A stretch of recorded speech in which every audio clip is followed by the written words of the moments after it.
America, Iran और पाकिस्तान, ये तीन देशों ने जगह तय करी है सेटलमेंट करने के लिए पाकिस्तान।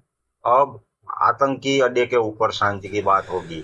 अबे इससे अच्छा वीडियो कॉल कर लेते या चाय के कप लेकर किसी फ्लाईओवर के नीचे या चाय की टपरी पर बैठ जाते। वहां सेटलमेंट कर ले, कम से कम बैठने की जगह तो ढंग की रखते। जो देश खुद क्रेडिट कार्ड पर सामान लेकर आज तक सेटल नहीं कर पाया, वो तुम्हारी कंट्रियों को सेटल करेगा।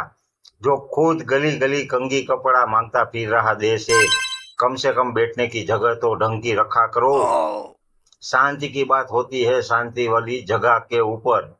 वहां तो तुम्हारे बातों के बीच में 4-6 बम पड़ गए हो। शांति क्या, वहां घंटा बात होनी है। शांति की ये तो वही बात हो गई जिनकी खुद की पटी हुई है। ये वो सुई धागा लेकर बाकियों की सीलने निकले हैं।